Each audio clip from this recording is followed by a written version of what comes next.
I get it. When you're standing in front of a wine aisle or scrolling through Amazon, there's that nagging feeling that you might end up buying a cooler that looks great on paper but ends up taking up more space than you have, or that it simply won't keep your bottles at the right temperature. You don't want to waste money on a unit that will sit under a counter gathering dust while you keep buying extra racks to make up for its limitations.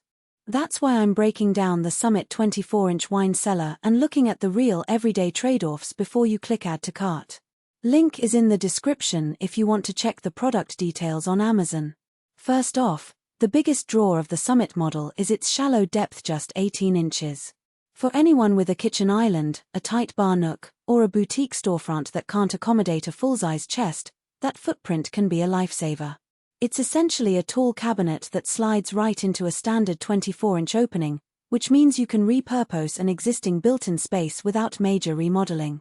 If you've already measured a niche that's 24 by 36 inches and you're looking for a wine cooler that won't push the wall out, this unit fits that geometry like a glove.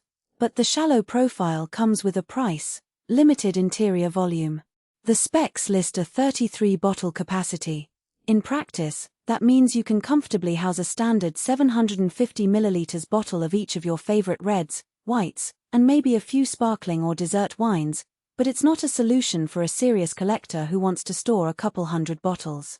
The design is clearly aimed at the occasionally entertaining crowd. Think of a small family dinner, a home office wine stash, or a coffee shop owner wanting a modest showcase. If you're planning to build a serious cellar with a rotating inventory of vintages, you'll probably outgrow this quickly. Another point that often gets overlooked is the ADA compliance claim. Summit says the unit is ADA accessible, which mainly translates to a lower front opening and a handle that can be manipulated with one hand. In real-world use, that does make a difference. If you have guests who need a bit of extra assistance, they can pull the door open without needing a lever or a heavy pull. For a home gathering, a single-handed door can be a subtle but genuine convenience. However, the compliance doesn't extend to internal shelving adjustments. Those are fixed, so you can't rearrange the interior to accommodate larger format bottles or oddly shaped cases. If you think you'll need flexibility for, say, Magnum bottles or champagne flutes, you'll have to consider a different model. Now, let's talk about temperature control. The Summit 24-inch unit uses a single-zone compressor that's built to keep wine at a stable 55 F, the classic cellar temperature. Most users won't need a dual-zone system unless they want to split between reds and whites, so for a modest collection, a single zone is fine. The real test is how quickly it recovers after the door is opened for a few bottles. From what I've gathered, the compressor has a moderate recovery rate. You won't notice a noticeable swing if you open the door briefly, but repeated long openings, like pulling out half the rack for a tasting, can cause the temperature to drift a couple of degrees before the system kicks back in. If you regularly host large tastings, you might want a cooler that advertises faster recovery or a dual-zone design. One practical strength that shines in daily use is the quiet operation. The unit is panel-ready, meaning you can line it up with surrounding cabinetry and hide the front, reducing the visual footprint while also dampening any humming noise. In a quiet dining room or a small bar where a loud compressor would be a distraction, the Summit typically runs at a low decibel level, quiet enough that you can have a conversation without the cooler dominating the background.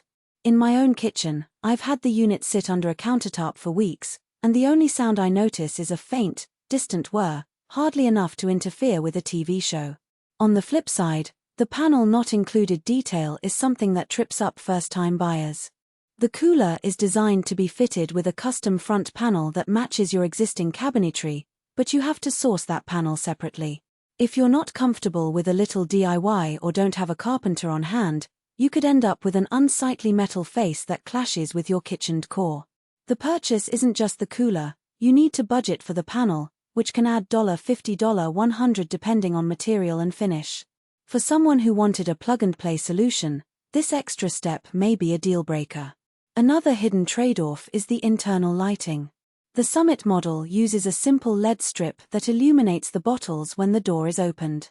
That's great for showing off a curated selection, but the light is fixed and not dimmable. In a dim dining room, the sudden glow can be